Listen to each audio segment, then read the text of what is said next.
नमस्कार। प्राइम समाचारमा स्वागत छ। म एलिना केसी। म दृष्टिवाणी धिताल। सुरु गरौं अहिलेसम्मका प्रमुख समाचारबाट। तत्काल वाम गठबन्धन नहुने एमाले अध्यक्ष ओलीद्वारा स्पष्ट। वाम लोकतान्त्रिक भन्दा वाम गठबन्धन गर्नुपर्ने खनालको बुझाइ। एक अर्कालाई वाम दल मान्न अस्वीकार।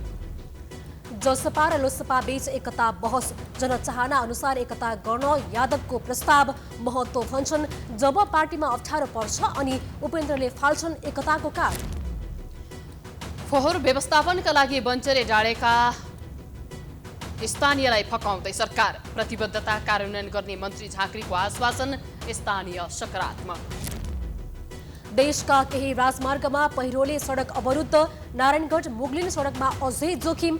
आबुखैरेनीमा सडक भासियो। आगमन खुलाउने प्रयासमा सडक विभाग। उपभोक्ताप्रति सरकार गैर जिम्मेवार। एक सातामै पेट्रोलियम पदार्थको मूल्य बढेसँगै सार्वजनिक सवारी साधनको भाडा पनि वृद्धि। ढाड सेक्ने महँगीले नागरिक आक्रान्त। अफगानिस्तानमा भएको बम विस्फोटमा परि 6 जनाको मृत्यु हुनेमा 5 सुरक्षाकर्मी र 1 जना सर्वसाधारण।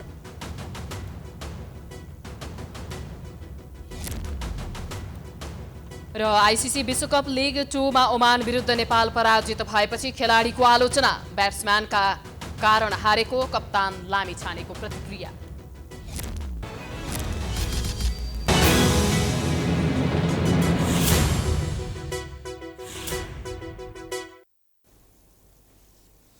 अब समाचार विस्तारमा। स्थानीय तहको निर्वाचनपछि सत्ता गठबन्धनमै रहेका कतिपय वाम नेताहरूले वाम गठबन्धनमा जोड दिइरहेका बेला एमाले अध्यक्ष केपी शर्मा ओलीले भने अहिले त्यस्तो गठबन्धनको सम्भावना नरहेको प्रश्न पारेका छन्। सरकारमा रहेका दलहरू वाम दल नै नभएको भन्दै वाम एकताको सम्भावना नरहेको उनले प्रश्न पारेका हुन्। एक रिपोर्ट। एकीकृत समाजवादीसँगै कतिपय एमाले नेताहरू र माओवादी केन्द्रका नेताहरू पनि वाम एकताको पक्षमा रहेको अवस्थामा एमाले अध्यक्ष ओलीले नेकपा एमाले एक्लै निर्वाचनमा जाने संकेत गरेका छन्। उनले स्थानीय तहको निर्वाचनमा एमालेलाई हराउने एउटा मात्रै उद्देश्यले अहिलेको गठबन्धन बनेको, तर गठबन्धनका बावजुद एमालेको लोकप्रिय मतमा कमी नआएको बताए। एमाले दृढता साथ अगाडि बढिरहेको छ। के को वाम गठबन्धन हुँदैन? को वाम गठबन्धनलाई तपाईँले वाम गठबन्धन भने, कङ्ग्रेस माओवादी को गठबन्धनलाई वाम गठबन्धन भने, तपाईँले त्यो गठबन्धनलाई वाम गठबन्धन भने 6 दल एन्ड मोर मिले अलिकति सिटले प्रमुख धेरै स्थानमा जित्ने कुरामा अलिकति पछाडि रह्यो होला, तर पनि हाराहारीको स्थितिमा छ। पपुलर भोटमा फेरि पनि अगाडि छ एमाले। स्थानीय तहको निर्वाचनमा बनेको वाम लोकतान्त्रिक गठबन्धन प्रभावकारी नभएको कतिपयको बुझाइ छ। यो गठबन्धनबाट सबैभन्दा असन्तुष्ट एकीकृत समाजवादी पार्टी छ। स्थानीय चुनावमा सम्पूर्ण रूपमा काङ्ग्रेसको भोट ट्रान्सफर नभएको कम्युनिस्ट दलहरूको बुझाइ छ। यो अवस्थामा वाम एकताको पक्षमा सबैभन्दा धेरै एकीकृत समाजवादीका सम्मानित नेता झलनाथ खनाल खुलेका छन्। नेपाली काङ्ग्रेस र कम्युनिस्ट पार्टीबीच चुनावी तालमेल हुन सक्छ भने एमालेसँग किन हुन सक्दैन भन्ने उनको तर्क छ। स्थानीय तहको निर्वाचन अघि एमाले र केपी ओलीको तीखो आलोचना गर्दै आएका खनाल निरन्तर वाम एकताको पक्षमा बोल्न थालेका छन्। वाम एकता एकीकृत समाजवादीले मात्रै चाहेर नहुने भएकाले त्यसका लागि सबै वाम दलहरू सहमत हुनुपर्नेमा उनी जोड दिन्छन्। अब यो धरतीमा सम्भावनाको खेल भन्नुहुन्छ भने अनन्त हुन्छ। सम्भावनालाई यही चाहिँ छ, यही चाहिँ छैन भन्न सकिँदैन, तर त्यसको लागि ठोस प्रयत्नको आवश्यकता पर्छ र ती आवश्यकताहरूको बोध गर्न सक्नुपर्छ। त्यसो भयो भने असम्भव कुरा त के हुन सक्छ र? साझा सवालमा एकताबद्ध भएर जाने कुराहरूमा नेपाली कङ्ग्रेस र वामपन्थीहरूको बिचमा एकता हुन्छ भने वामपन्थीहरूको बिचमा साझा सवालमा एकता हुन सक्दैन। एमाले र माओवादी केन्द्रमा पनि कतिपय नेताहरू वाम एकताको पक्षमा छन्, तर त्यस विपरीत कतिपय नेताहरू भने एकले अर्कोलाई वाम दलको रूपमा स्वीकार गर्न तयार छैनन्। जसरी शुक्रबार सञ्चारकर्मीसँग कुरा गर्दै एमाले अध्यक्ष केपी शर्मा ओलीले सरकारमा रहेका दलहरू वाम दल नै होइनन् भने, त्यसै गरी कतिपय नेताहरू नेकपा एमालेलाई वाम दलको रूपमा स्वीकार गर्न र त्यसमा पनि विशेष गरेर केपी शर्मा ओलीलाई वाम नेताको रूपमा स्वीकार गर्न तयार देखिँदैनन्। तिनै नेताहरूमध्ये एक हुन् नेकपा माओवादी केन्द्रका नेता मातृका यादव। कुन प्रवृत्तिसँग सहकार्य गर्ने के मतलब हैन, र अध्यक्ष कमिटीले चाहिँ हाउसमै बोलिसक्नु भएको छ। एमालेका साथीहरू राम्रा छन् तर बोली राम्रो छैन हैन। त्यसले चाहिँ मलाई एकदम ठिकै लागेको छ हैन। म त सुरुदेखि भनेको त्यो कम्युनिस्टै होइन हैन, उसँग एकता पनि गर्नु हुँदैन, मोर्चासम्म ठिक हो भनेर म त फरक मत राख्ने मान्छे हो नि पहिलेदेखि नै। नेकपा माओवादी केन्द्रका अध्यक्ष प्रचण्ड र एकीकृत समाजवादी पार्टीका अध्यक्ष माधव कुमार नेपालले त अहिलेको गठबन्धन भत्काउन आफूलाई एमाले प्रधानमन्त्रीको अफर गरेको सार्वजनिक अभिव्यक्ति नै दिए। तर अध्यक्षद्वयका भनाई र ओलीको भनाइमा कुनै तालमेल देखिँदैन। ओलीको यो भनाइसँगै वाम तालमेलको अध्याय समाप्त हुन्छ अथवा अझै केही सम्भावना बाँकी नै रहन्छन्, त्यो भने अहिले नै एकिनसाथ भन्न सकिने अवस्था छैन।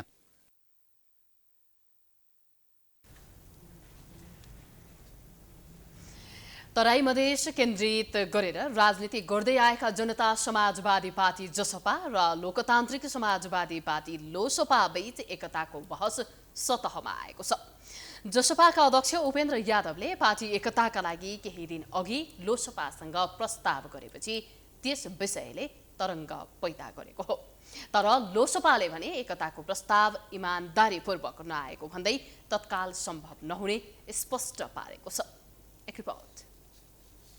2077 साल वैशाख 8 गते तत्कालीन प्रधानमन्त्री केपी शर्मा ओलीले दल विभाजनको प्रावधान राख्दै राजनीतिक दल सम्बन्धी अध्यादेश ल्याएपछि तत्कालीन समाजवादी पार्टी नेपाल र राष्ट्रिय जनता पार्टीबीच एकीकरण भयो। राजनीतिक दल फुटाउन मार्ग प्रशस्त गर्ने हिसाबले आएको अध्यादेशको विरोध गर्दै दलहरू झन् एकमत भए। त्यस क्रममा महन्त ठाकुर, राजकिशोर यादव, अनिल कुमार झा, महेन्द्र राय यादव, शरद सिंह भण्डारीले नेतृत्व गरेको राजपा र उपेन्द्र यादवले नेतृत्व गरेको समाजवादी पार्टी नेपाल बीच एकता भयो। तर यो एकता धेरै समय टिक्न सकेन र एकताको 15 महिनापछि महन्त ठाकुरले अलग हुँदै लोसपा गठन गर्न पुगे। तर स्थानीय निर्वाचनमा यी दलको विरासत भत्काउँदै नेपाली काङ्ग्रेस मधेसमा समेत पहिलो शक्तिको रूपमा स्थापित भएपछि मधेस केन्द्रित दलले पुनः पार्टी एकताका लागि छलफल चलाउन थालेका छन्। यसकै परिणामस्वरूप जसपाका अध्यक्ष उपेन्द्र यादवले जनचाहना अनुसार एकता आवश्यक भएको भन्दै लोसपासँग एकताको प्रस्ताव गरेका छन्। वातावरण बन्दै गएको छ।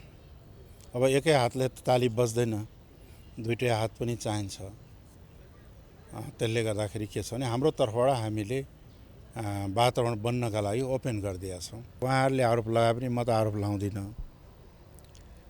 समयको आवश्यकता हो, जनताको माग हो। अहिलेको समयमा फुटेर होइन जुटेर अगाडि बढ्नुपर्छ भन्ने हाम्रो आफ्नो धारणा हो। अब त्यो उहाँहरूले त्यो धारणासँग सहमत हुने भए अगाडि बढ्ने हो, सहमत भएन भने त एकै हातले ताली बज्दैन। लोसपाले भने पार्टी एकताको प्रस्तावलाई ठाडै अस्वीकार गरेको छ। उसले जसपा अध्यक्ष यादवले आफूलाई अप्ठ्यारो परेको बेला मात्र एकताको कुरा गर्ने गरेको आरोप लगाएको छ। एकताका लागि यादवले गरेको कुरामा इमान्दारिता नभएको पनि लोसपाको भनाइ छ। फेरि एकताको अलाप्न लाग्यो हो। यो सब बनावटी, यसमा इमान्दारिता भने पटक्कै छैन। उपेन्द्रजीको जुन अभिव्यक्ति हो एकता सम्बन्धमा, उहाँ मधेसलाई कहिले पनि शोषण उत्पीडित जनतालाई एकताबद्ध भएर शक्ति निर्माण गर्ने यो काममा कहिले पनि सहयोग गर्नु भएन।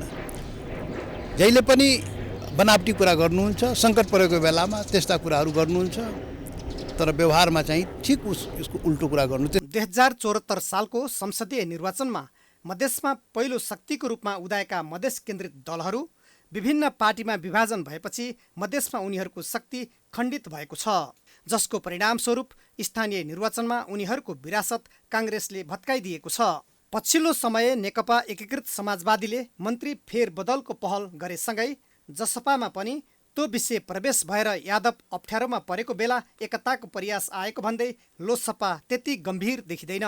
अब हुने संसदीय निर्वाचनमा शक्ति आर्जन गर्न यादवले एकताको प्रस्ताव गरेको भन्नेहरू पनि छन्। ढिलो चाँडो जसरी भए पनि मधेस केन्द्रित दलबीच एकता गरेरै भए पनि उनीहरू शक्ति आर्जन गर्ने दाउमा छन्। तर राजनीतिक स्वार्थ मिल्न नसक्दा एकता प्रक्रिया अगाडि बढ्न सकेको छैन। Political bureau, prime time SD, Kathmandu. Kathmandu उपत्यकाको फोहोर लामो समयदेखि नउठेपछि त्यसको व्यवस्थापन गर्न शहरी विकास मन्त्रालय काठमाडौँ महानगरदेखि सरकारवाला निकायले तदारुकता देखाए। विभिन्न चरणमा वार्ताको पहल र सहमति भए पनि माग सम्बोधनको पूर्ण प्रत्याभूति नभएको भन्दै स्थानीय अझै आक्रोशित छन्। तर पनि काठमाडौँवासीको गम्भीर चासो सम्बोधन गर्न भन्दै फोहोर फाल्न दिन भने उनीहरू सहमत भएका छन्। एक रिपोर्ट। पछिल्लो समय शहरी विकास मन्त्रालयले फोहोर व्यवस्थापनमा तदारुकता देखाएको छ। शुक्रबार बिहान झण्डै 4 घण्टा सरकारवाला पक्षसँग शहरी विकास मन्त्रालयले छलफल गर्यो। छलफलमा उपस्थित स्थानीयवासीले समस्या सुनाउँदै समाधानका उपाय पनि सुझाए। उनीहरूले आफ्नो माग सम्बोधन भएमा मात्र फोहोर लैजान दिने अडान दोहोर्याएका छन्। यहाँको अतिप्रवाही क्षेत्रमा दिने भनेर तपाईँले भाडाको रूपमा महानगरपालिकाले पैसा दिन्छ, जहाँ कि मैले जहाँसम्म लागेको त्यो पैसा उहाँहरूले अडिट पनि हुँदैन। त्यहाँ गएपछि कहाँ खर्च हुन्छ अहिलेसम्म हिसाब किताब हुँदैन। यस्तो व्यथितिले चल्छ। हामी त्यहाँको अति प्रभावसँगै मेरो त फोहोरकै डाँडामाथि बस्छ, हामी त्यहाँ एक दिन बस्न सक्दैनौँ। र अहिले भएका मान्छेहरू मगाइ गरी एक रात सुतेर खाना खाएर आउन सक्नुहुन्छ। हर जग्गा तथा तहराको उचित मुआवजा उपलब्ध गराउने, किनभने यो मुआवजा पहिला हामीले पाइरहेको मुआवजाहरू पनि जस्तो क्राइटेरिया तोकेर 300 मिटर वरिपरि पाइरहेको मुआवजा भने त्यो पनि काटिया छ। त्यो किन काटियो यो हजुरहरूले सोध्ने प्रश्न। त्यसो त बिहिबार मध्यरातमा महानगरसँग फोहोर फाल्ने विषयमा सहमति भएको बताइएको थियो। तर शुक्रबार मन्त्रालयमा भएको छलफलमा भने त्यो विषयले आलोचना खेप्नु पर्यो। अझै महानगरका मेयरले फोहोर फाल्ने विषयमा यति चासो दिए पनि मन्त्रालयको छलफलमा नआएको भन्दै धेरैले आक्रोश पोखे। छलफलमा सहभागी कांग्रेस महामन्त्री एवं सांसद गगन थापाले काठमाडौँ उपत्यकाको फोहोर व्यवस्थापनका लागि 2 भिन्दा समिति बनाएर अघि बढ्न सुझाव दिएका छन्। थापाले मन्त्रीको नेतृत्वमा रहेको समिति बाहेक थप 1 अनुगमन समिति बनाउन सुझाव दिएका हुन्। हामी सँगसँगै यसमा काम पनि गर्न चाहन्छौँ। धादिङको, नुवाकोटको, काठमाडौँको यहाँ सरकारलाई चाहिँ सजिलो लाग्छ राखेर यहाँको चाहिँ प्रतिनिधि सभाको सदस्यहरूको एउटा चाहिँ अनुगमन समिति, सहजीकरण समिति जे नाम दिने हो एउटा संयन्त्र बनाऊ भन्ने मेरो प्रस्ताव छ। हाम्रो कामहरू के पनि होइन। हामीहरू चाहिँ यता नागरिकको कुरा पनि सुन्छौँ, स्थानीय सरकारको कुरा पनि सुन्छौँ। किन हामीहरू कोही यहाँबाट त्यो फोहोर यहाँ सिर्जना हुने ठाउँका छौँ, कोही तलका त्यहाँका ठाउँबाट छौँ। हामी चाहिँ प्रश्न उठाउने कुरा आफ्नो ठाउँमा छँदैछ। त्यस्तै सांसद रामवीर मानन्दरले काठमाडौँ महानगरपालिका वडा नम्बर 16 हुँदै सिस्टोल र बन्चरी डाँडामा फोहोर जान नदिने चेतावनी दिएका छन्। शहरी विकास मन्त्रालयमा भएको छलफलमा उनले बालाजु बाइपास अष्टनारायण हुँदै जाने फोहोरका गाडी रोक्ने चेतावनी दिएका हुन्। त्यसबाहेक फोहोर व्यवस्थापनको दीर्घकालीन समाधानको लागि प्रविधिको प्रयोग गर्नु नै अन्तिम विकल्प भएकाले तत्काल फोहोर व्यवस्थापन गर्ने मेसिन खरिद गर्न सुझाव दिएका छन्। गणतन्त्र बेलगाडामा आउँछ भने यस्तै कुरा होइन। त्यसो भएर मेसिन चाहिँ ल्याउने चाहिँ प्रयास गर्नु सरकारले। यही हो मेरो अर्को विकल्प छैन। र उहाँहरूको जुन चाहिँ कुरा छ त्यसपछि कुरा गर्नु। मेसिन ल्याएपछि मात्रै समाधान हो। मेसिन बिना चाहिँ तपाईँहरूले चाहिँ खोज्नुहुन्छ भने हिजो पुर्खाको चाहिँ हाम्रो चाहिँ यो 200 वर्ष अगाडिको कुरा चाहिँ नगर्नु। किनभने देश हाम्रो मात्र होइन। त्यस्तै नेपाली कांग्रेसका प्रवक्ता डाक्टर प्रकाश शरण महतले अहिलेलाई अल्पकालीन समाधान खोज्नुपर्ने र पछि दीर्घकालीन समाधान गर्दै अगाडि बढ्नुपर्ने बताए। उनले त्यस क्षेत्रको जग्गा अधिग्रहण गर्न मन्त्रीलाई सुझाव समेत दिएका छन्। उहाँहरूको जुन भनाइ छ त्यो जायज छ। त्यसकारण मलाई लाग्दछ यसमा चाहिँ राज्य संयन्त्र महानगरपालिका गम्भीर हुनु पर्यो।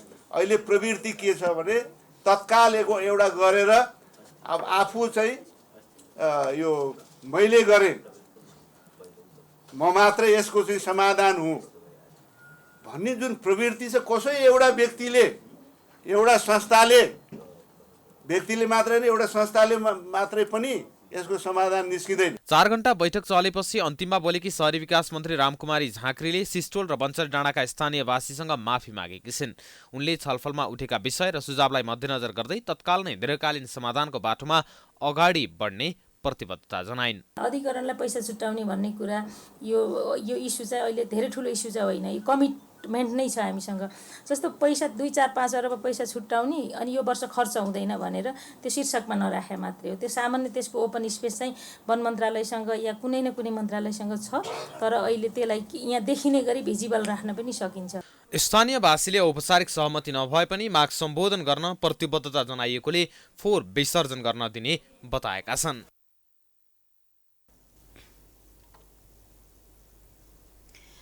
काठमाडौँ महानगरभित्र सार्वजनिक शौचालयको ठूलो समस्या रहेको छ। पुरुषलाई भन्दा महिलालाई सार्वजनिक शौचालय नहुँदा शास्ति भएको विषय पटक उठिरहेको छ। पछिल्लो समय मेयर निर्वाचित भएपछि बालेन्द्र शाहले निजी कार्यालयका शौचालयलाई सार्वजनिक बनाउन आह्वान गरेसँगै यस अभियानमा केही सङ्घ संस्था स्वतः जोडिएका छन्। के अब सार्वजनिक शौचालयको समस्या समाधान होला त? एक रिपोर्ट।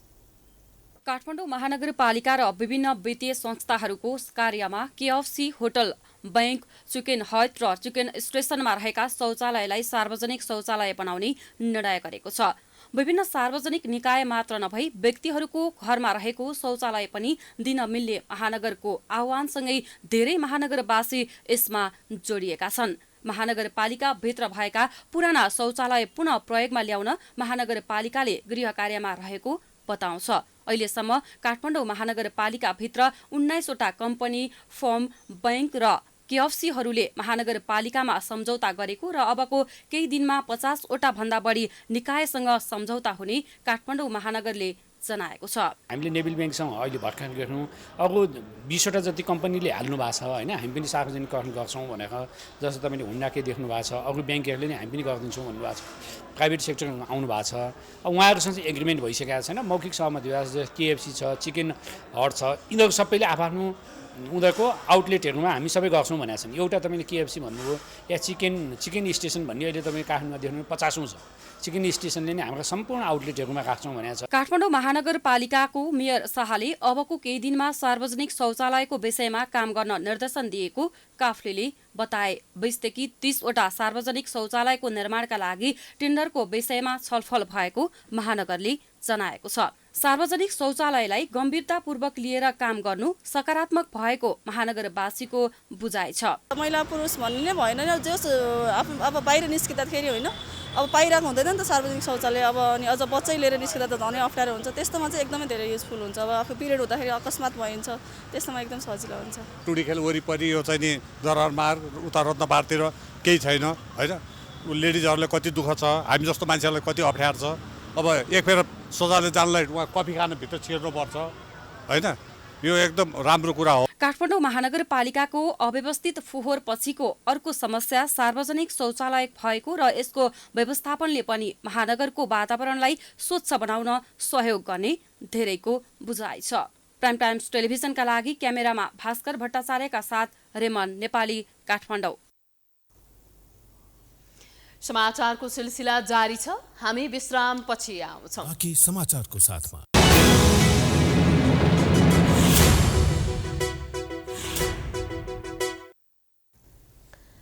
विश्रामपछि स्वागत छ। अब बाँकी समाचार। वर्षायाम सुरु हुनासाथ देशका प्रमुख राजमार्गहरू पहिरोको चपेटामा पर्छन्। सालिन्दा हुने यस्तो समस्याको दीर्घकालीन समाधान हुन सकेको छैन। पछिल्लो समय मुगलिन नारायणगढ सडक खण्ड, मुगलिन आबुखैरेनी सडक खण्डमा पहिरो एवं सडक भाँचिँदा सर्वसाधारणले हुनसम्मको शास्ति भोग्नु परेको छ। तर सडक विभागले सडकमा प्राकृतिक प्रकोपबाट निम्तने समस्या हल गर्न प्रभावकारी भूमिका निर्वाह गर्न सकिरहेको भने छैन। एक रिपोर्ट। प्रत्येक वर्ष वर्षायाम सुरु भएसँगै बाढी, पहिरो, भुक्चे लगायतका प्राकृतिक प्रकोप आइलाग्छन्। यस्ता बाढी पहिरोबाट पृथ्वी राजमार्ग अन्तर्गतको मुगलिन नारायणघाट वर्षे नै शिकार हुने गरेको छ। बुधबार इच्छाकामना गाउँपालिका 5 स्थित पृथ्वी राजमार्गको नाग्दी खोलामा पहिरो जाँदा घण्टौं सडक अवरुद्ध भयो। यो सडक कति बेला कुन स्थानमा अवरुद्ध हुन्छ भन्न सकिने अवस्था छैन। शुक्रबार मुगलिन नारायणगढ सडक खण्ड अन्तर्गत चितवनको तोपे खोलामा सुक्खा पहिरो खस्दा सडक खण्ड दुईतर्फी अवरुद्ध भएको थियो। बिहिबार राति अविरल वर्षाका कारण पृथ्वी राजमार्ग अन्तर्गतकै मुगलिन आबुखैरेनी सडक खण्ड अन्तर्गत आबुखैरेनी गाउँपालिका 4 साखर स्थित ड्याम नजिकै सडकमा पहिरो जाँदा आधा सडक भाँसिएर दुईतर्फी अवरुद्ध भयो, जसका कारण ठूला सवारी साधन आवत जावत ठप्प हुन पुगेको छ। सडकमा पहिरो मात्र गएन, पहिरो जाँदा कार र मोटरसाइकल पनि खस्यो, जसमध्ये 2 जनाको शव भेटिएको छ। यस्ता घटनामा ती सडक प्रयोगकर्ताले जोखिमपूर्ण अवस्थाबाट यात्रा गर्नुपर्नेछ। यस्ता समस्या दोहोरिँदा पनि सरोकारवाला निकायले प्रभावकारी काम नगरेको भन्दै आलोचना हुने गरेको छ। प्राकृतिक प्रकोप रोक्न नसकिने भए पनि पूर्व तयारी भने गर्न सकिन्छ। सडकमा यस्ता समस्या आएर यात्रुहरूले जोखिमपूर्ण यात्रा गर्नुपर्दा पनि सडक विभाग भने काम भइरहेको दाबी गर्छ। इमर्जेन्सी एक्सन ग्रुपको हिसाबले हामी इक्विपमेन्टहरू ठाउँमा डिप्लोय गरिसकेका छौँ। एउटा कुरो त्यो भयो होइन, इमर्जेन्सी इक्विपमेन्टहरू ठाउँमा डिप्लोयड छन्, प्लस केही रिजर्भ पनि राखेका छौँ। फेरि सबै फिल्डमै छैनन्, केही सम्बन्धित अफिसमा पनि राखेका छौँ। किनभने कहाँ बढी चाहिँ क्षति हुन्छ त्यहाँ चाहिँ बढी मोबिलाइज गर्नुपर्छ भनेको त्यो कन्सेप्टमा एउटा छ। त्यो भनेको सर्ट टर्म भयो, 2 महिना 3 महिनाको लागि छ भने लङ टर्मको लागि हामी कति पहिरोमा नयाँ कन्ट्र्याक्टहरू पनि गरिरहेको छौँ। पहिरोको रोकथामको हिसाबले हाम्रो नेपाली आफ्नै यहीँको डिजाइनबाट गरिरहेको छौँ। भने चाहिँ कतिको लागि अध्ययन भइरहेछन् त्यो अनुसार गरिरहेछौँ र नयाँ पनि त्यस्ता ठाउँहरू स्पटहरू आइडेन्टिफाई गरेर गर्ने हिसाबले पनि अध्ययन प्लस इम्प्लिमेन्टेसन दुईटै अध्ययनको लागि अध्ययन मात्रै होइन कि हामी इम्प्लिमेन्टेसन पनि मै भनिहालेँ 4-5 ठाउँमा त हामी कम्प्लिट पनि गरिसकेका छौँ। त्यस्तै पहिरोका कारण अवरुद्ध बनिरहेको आबु खैरेनी गाउँपालिका 4 साँखर स्थित ड्याम नजिकै सडक शुक्रबार साँझदेखि सबै किसिमका सवारी साधन कुद्न मिल्ने गरी एकतर्फी रूपमा खुल्ने गरी काम भइरहेको पनि सडक विभागको भनाइ छ।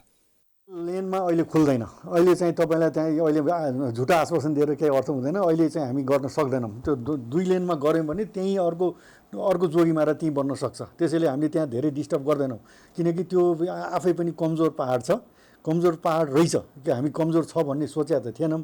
तर चाहिँ त्यो कमजोर छ अथवा त्यहाँनिर धेरै डिस्टर्ब गऱ्यो भने त्यहाँबाट चाहिँ थप पहिरो जान्छ भनेरै हामीले पारिपट्टि अर्को रोडको प्लान गरे हो, 1 नम्बर कुरो।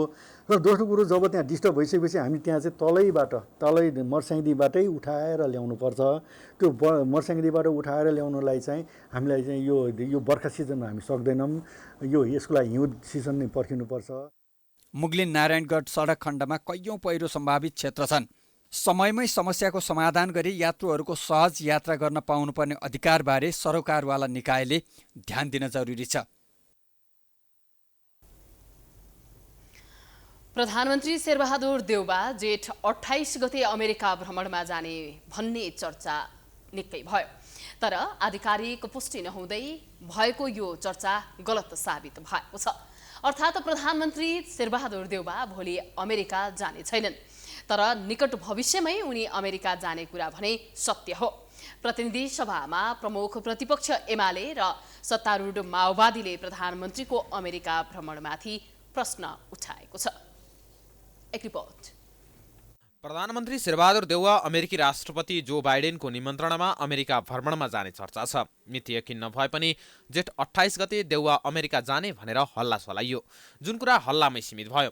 28 गते अर्थात् शनिबार देउवा अमेरिका नजाने त निश्चित भयो नै, तर अर्को कुन मितिमा जाने भन्ने औपचारिक जानकारी अहिलेसम्म गराइएको छैन। दुवै देशका तर्फबाट भ्रमणका एजेन्डाका विषयमा काम भइरहेको छ।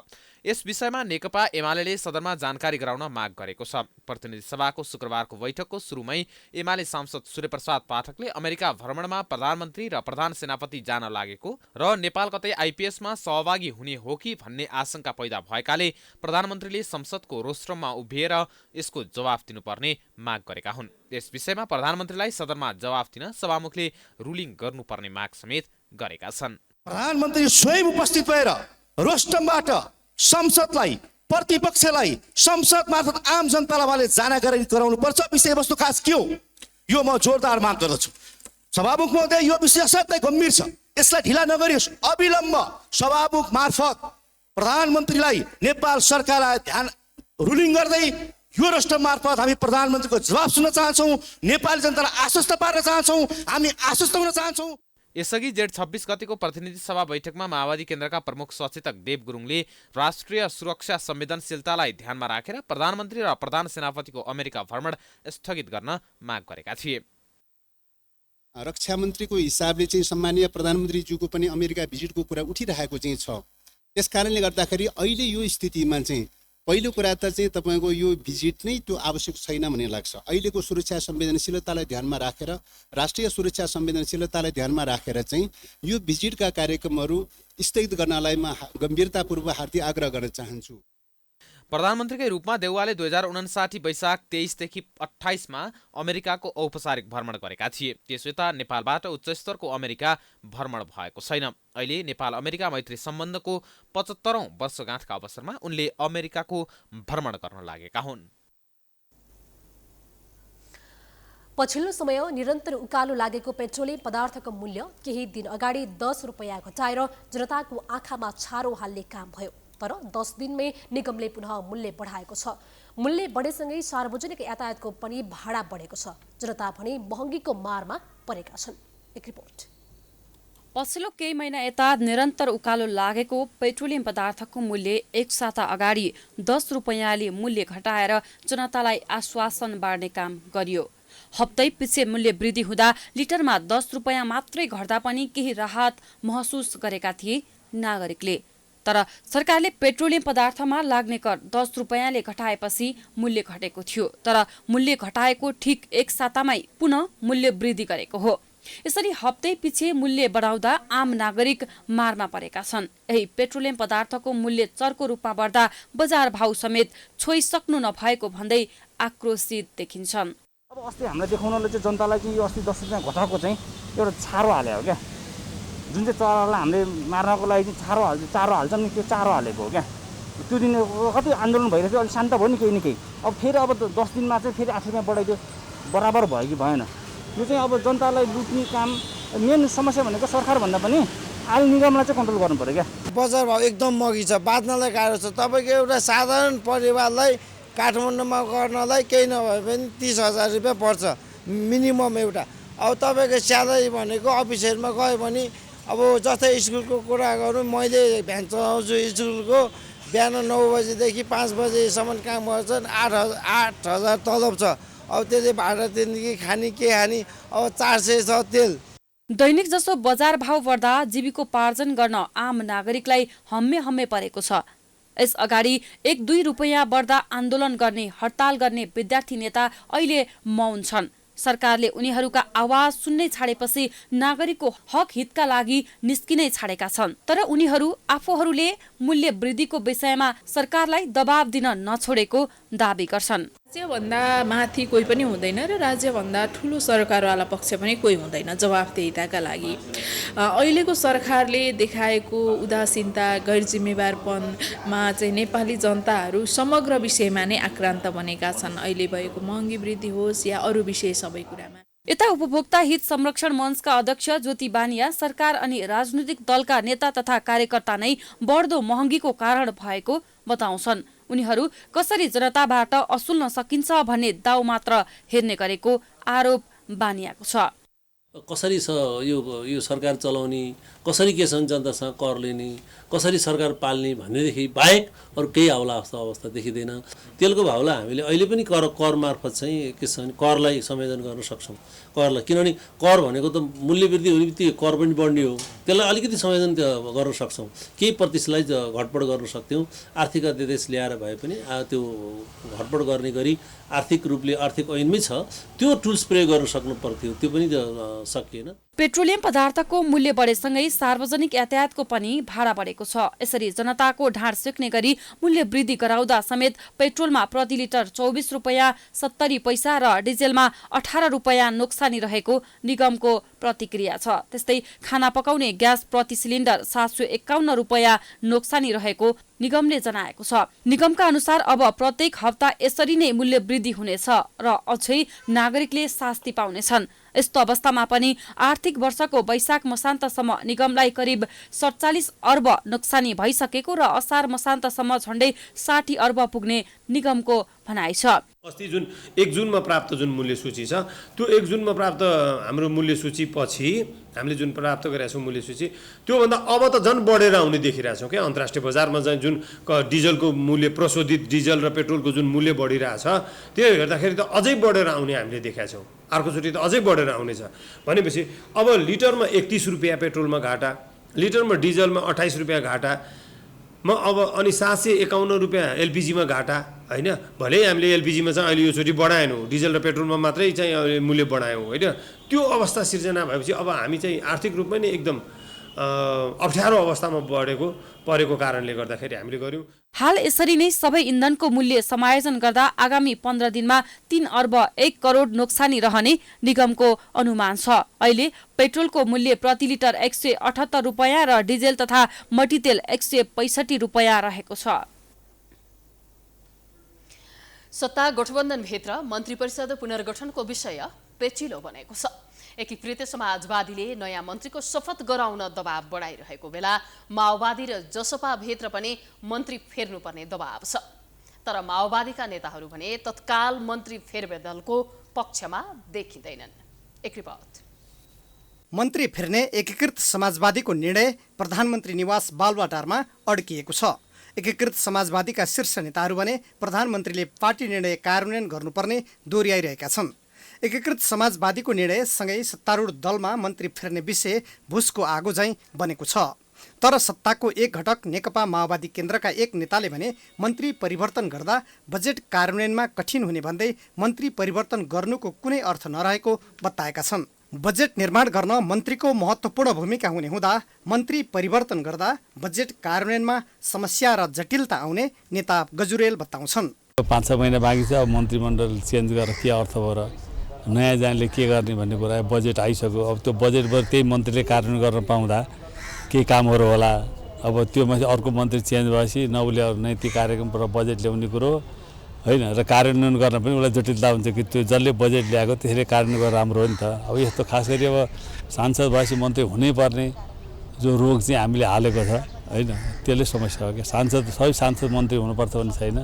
बजेट अधिवेशन चलिरहेको र मन्त्रीले आफ्नो मन्त्रालयको विषयमा जवाफ दिनुपर्ने भएको भन्दै नयाँ मन्त्रीलाई शपथ ग्रहण गर्न प्रधानमन्त्री देउवाले अस्वीकार गरेका छन्।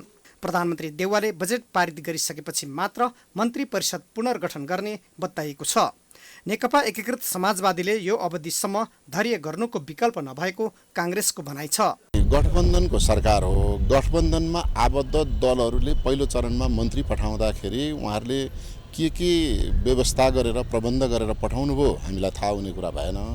काङ्ग्रेसकोमा त्यस्तो कुनै पनि सम्झौता कुनै पनि शर्त थिएन, छैन र सायद मलाई लाग्छ अब पनि हुँदैन। तर गठबन्धनमा आबद्ध दलहरूले गर्नुभएको हो भने त्यो कुरा गठबन्धनमा रहेका शीर्ष नेताहरूले त्यसलाई कार्यान्वयन गर्नुपर्छ। अब त्यही घटनालाई अथवा जुन दलले मन्त्री फेरबदल गर्ने भन्यो त्यसैलाई आधार बनाएर अरू दलहरूले पनि हामीले पनि फेर्दा भइहाल्छ नि, फेर्दा के हुन्छ र त, एकैपटक हाम्रो पनि फेरबदल गरौँ भन्ने आकाङ्क्षा फेरि नयाँ आकाङ्क्षाका रूपमा अरू दलहरूमा पनि फाटाफुट्टा देखा पर्न थालेको छ। यसलाई नेताहरूले व्यवस्थापन गर्नुहुन्छ। अबको 6 महिनाभित्र प्रदेश एवं सङ्घीय निर्वाचन हुने भएकाले पार्टीभित्रको असन्तुष्टि साम्य पार्न मन्त्रीहरू फेरबदल गर्न खोजिए पनि त्यो विषय दलहरूका लागि झन प्रत्युत्पादक बन्न सक्ने देखिएको छ। प्रतिनिधि सभाको बैठकले 2 विधेयकलाई स्वीकृत गर्दै दफा 12 छलफलका लागि समितिमा पठाइएको छ। शुक्रबार बसेको बैठकले यौन हिंसा विरुद्धका केही ऐनलाई संशोधन गर्ने विधेयक 2079 र फौजदारी कसुर तथा फौजदारी कार्यविधि सम्बन्धी केही ऐन संशोधन गर्ने विधेयक 2079 लाई सर्वसम्मतले स्वीकृत गर्दै दफा 12 छलफलका लागि समितिमा पठाइएको हो। बैठकमा कानुन न्याय तथा संसदीय मामिला मन्त्री गोविन्द प्रसाद शर्माले उक्त विधेयक दफा 12 छलफलका लागि समितिमा पठाइयोस् भन्ने प्रस्ताव पेश गरेका थिए। 2 विधेयकमाथि अब सम्बन्धित समितिमा दफा 12 छलफल हुनेछ। नेपाल कम्युनिस्ट पार्टी एकीकृत माओवादीले काठमाडौँ उपत्यकाको फोहोर तत्काल व्यवस्थापन नगरे कडा सङ्घर्ष गर्ने चेतावनी दिएको छ। आज रिपोर्टर्स क्लब नेपालमा पत्रकार सम्मेलन गर्दै काठमाडौँको फोहोर व्यवस्थापन र पेट्रोलियम पदार्थको मूल्य वृद्धि तुरुन्त फिर्ता नगरे कडा सङ्घर्ष गर्ने चेतावनी दिएको हो। पार्टीको गत जेठ 25 गते सम्पन्न केन्द्रीय समितिको बैठकले पेट्रोलियम पदार्थमा भएको चर्को मूल्य वृद्धि तुरुन्त हटाउनुपर्ने माग अघि सारेको छ। यस्तै उक्त पार्टीले अब पेट्रोलियम पदार्थको विकल्प खोजिनुपर्ने पनि माग गरेको छ। त्यस्तै इम्पोस्ट नम्बरको बारेमा वास्तविकता छानबिन गरी देवनागरी लिपिमा नै नम्बर लेख्नुपर्ने माग पनि बढेको छ। यसैगरी डोजरे विकासलाई दिगो र गुणस्तरीय विकासमा परिणत गर्ने सरकार एक चीन नीतिमा कटिबद्ध हुनुपर्ने, दक्षिणी सीमालाई वैज्ञानिक विधि अपनाई सीमाङ्कन गरी तत्काल सीमा विवाद अन्त्य गर्नुपर्ने, किसानलाई सजिलै किसान बीमा र पेन्सन, उखु किसानको भोक्तानी, स्वदेशी उत्पादनका बजार आदिको राम्रो व्यवस्था गर्नुपर्ने प्रस्ताव पार्टीले अघि बढाएको छ।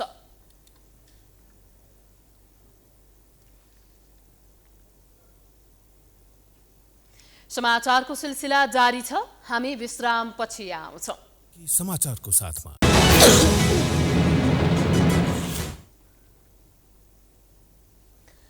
विश्रामपछि पुनः स्वागत छ। अब आर्थिक समाचार।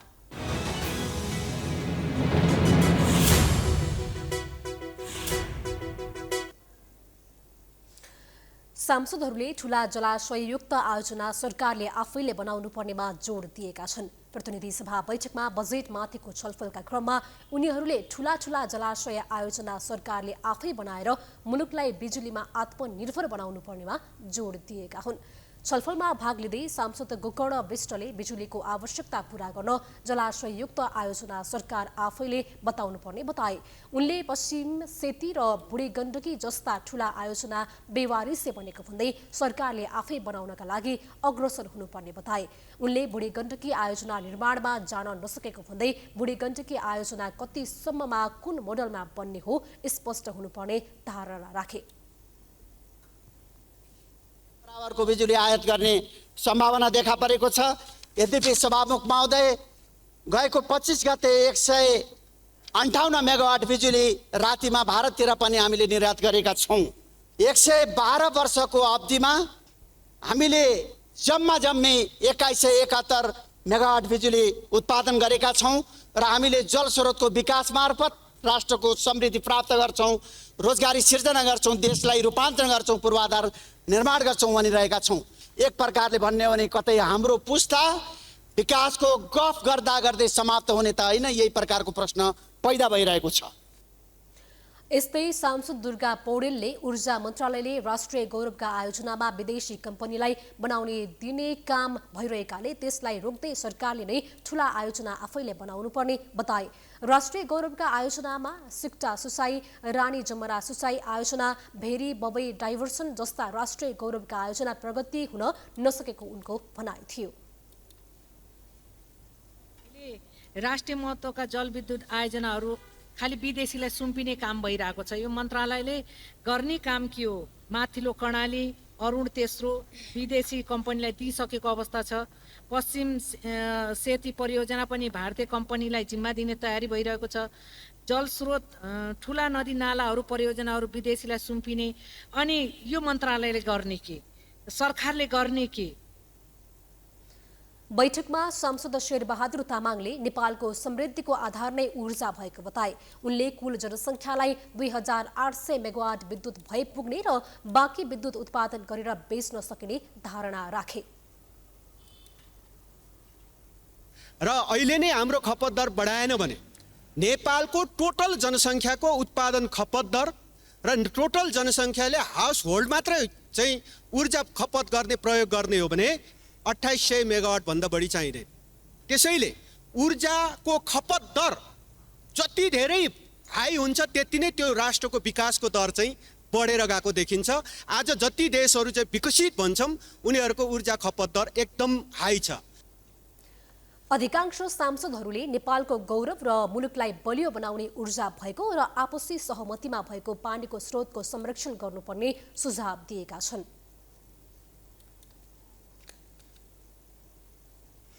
नेपाल राष्ट्र बैंकले चालू आर्थिक वर्ष 2078-79 को 10 महिनामा चालू खाता 5 खर्ब 47 अर्ब 36 करोड रुपैयाँले घाटामा रहेको जनाएको छ। गत साउन यता देशको वर्तमान आर्थिक अवस्था तथा वित्तीय स्थितिमा राष्ट्र बैंकले तथ्याङ्क सार्वजनिक गर्दै उक्त जानकारी दिएको हो। अघिल्लो वर्षको सोही अवधिमा चालू खाता 2 खर्ब 51 अर्ब 29 करोडले घाटामा रहेको थियो। 10 महिनाको अमेरिकी डलरमा अघिल्लो वर्षको सोही अवधिमा 2 अर्ब 14 करोडले घाटा रहेको चालू खाता चालू आर्थिक वर्षको वैशाख मसान्तसम्म 4 अर्ब 57 करोडले घाटामा रहेको छ। चालू आर्थिक वर्षको वैशाख मसान्तसम्म सोदान्तर स्थिति 2 खर्ब 88 अर्ब 50 करोडले घाटामा छ। अघिल्लो वर्षको सोही अवधिमा सोदान्तर स्थिति 7 अर्ब 75 करोडले बचतमा रहेको थियो। वैशाख महिनामा वार्षिक बिन्दुगत उपभोक्ता मुद्रास्फीति 7.87% रहेको छ। अघिल्लो वर्षको सोही महिनामा यस्तो मुद्रास्फीति 3.65% मात्र रहेको थियो। समीक्षा महिनामा खाद्य तथा पेय पदार्थ समूहको मुद्रास्फीति 7.13% र गैर खाद्य तथा सेवा समूहको मुद्रास्फीति 8.45% रहेको राष्ट्र बैंकले जनाएको छ। यसैगरी चालू आर्थिक वर्षको 10 महिनामा विदेशी मुद्रा विप्रेषण आप्रवाह रेमिट्यान्स 0.2%ले वृद्धि भएको छ। अघिल्लो वर्षको सोही अवधिको तुलनामा यस वर्ष 0.2%ले वृद्धि भएर 8 खर्ब 11 अर्ब 79 करोड रुपैयाँ बराबरको रेमिट्यान्स भित्रिएको हो।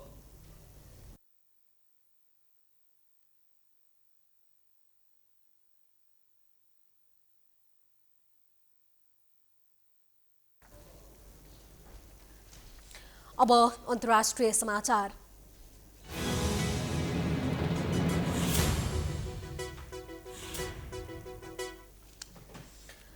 अफगानिस्तानमा भएको बम विस्फोटमा परि 6 जनाको ज्यान गएको छ। दक्षिणी अफगानिस्तानको कान्दाहार प्रान्तस्थित स्पेनिस बोल्दाग क्षेत्रमा गाडीमा बम विस्फोट भएको प्रहरीले जनाएको छ। मृत्यु हुनेमा 5 सुरक्षाकर्मी र 1 जना सर्वसाधारण रहेका छन्। आक्रमणको पुष्टि गर्दै स्पेन बोल्दाग जिल्लाका प्रहरी प्रमुखले विगतका युद्धहरूबाट बाँकी रहेका विस्फोटक पदार्थले गाडीमा प्रहार गरिएको जनाएका छन्।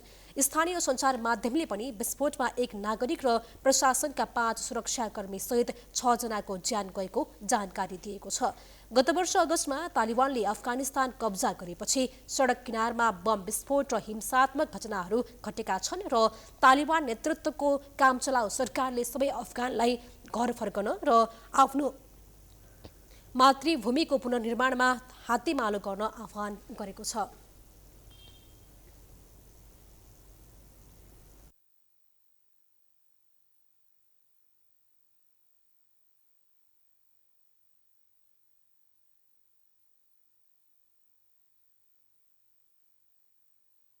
समाचार।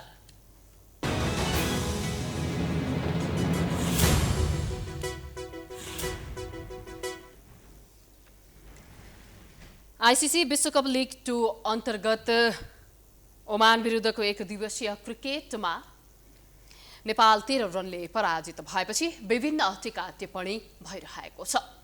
कतिपयले कप्तान सन्दीप लामिछाने असफल भएको बताएका छन् भने कतिपयले 4 जना खेलाडीलाई क्यानले कारबाही गरेपछि खेल खस्किएको बताउने गरेका छन्। 4 जना मध्ये अन्यलाई टिममा समावेश गरे पनि कप्तानबाट हटाइएका ज्ञानेन्द्र मल्ललाई टिम बाहिर राखिएको छ।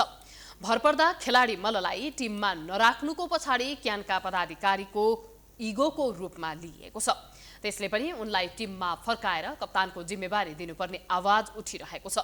ओमानले दिएको 212 रनको सामान्य लक्ष्य पछ्याएको नेपालले 2 बल बाँकी हुँदा सबै विकेट गुमाएर 198 रन मात्रै बनाउन सकेको थियो। यस विषयमा कप्तान सन्दीप लामिछानेले भने ब्याटिङका कारण ओमानसँगको 1 दिवसीय क्रिकेट हार्नु परेको प्रतिक्रिया दिएका छन्। खेलपछि कुरा गर्दै कप्तान सन्दीपले ब्याटरहरूका कारण बीचमा लामो साझेदारी नहुनु नै नेपालको दुर्भाग्य बनेको बताएका छन्। बलरले राम्रो प्रदर्शन गरेर ओमानलाई 111 रनमा समेट्न सफल भए पनि ब्याटिङ असफल हुँदा नेपाल हार्न पुगेको थियो।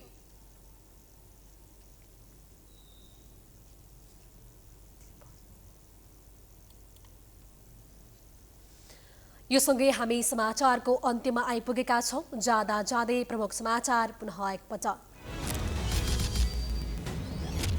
तत्काल वाम गठबन्धन नहुने एमाले अध्यक्ष ओलीद्वारा स्पष्ट। वाम लोकतान्त्रिक भन्दा वाम गठबन्धन गर्नुपर्ने खनालको बुझाइ। एकअर्कालाई वाम दल मान्न अस्वीकार।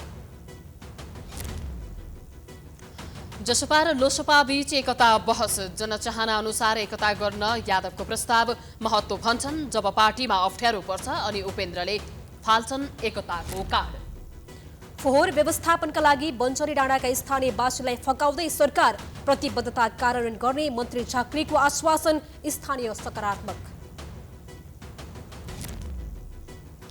देशका केही राजमार्गमा पहिरोले सडक अवरुद्ध। नारायणगढ मुङ्गिन सडक खण्डमा अझै जोखिम।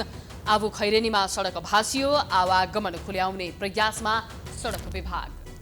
उपभोक्ताप्रति सरकार गैर जिम्मेवार। एक सातामै पेट्रोलियम पदार्थको मूल्य बढेसँगै सार्वजनिक सवारी साधनको भाडा पनि वृद्धि। ढाड सेक्ने महँगीले नागरिक आक्रान्त। अफगानिस्तानमा भएको बम विस्फोटमा परि 6 जनाको मृत्यु हुनेमा 5 सुरक्षाकर्मी र 1 जना सर्वसाधारण।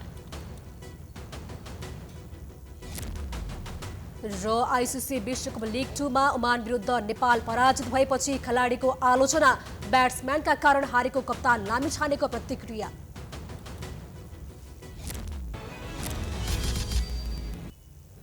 प्राइम समाचार अहिलेलाई सकियो।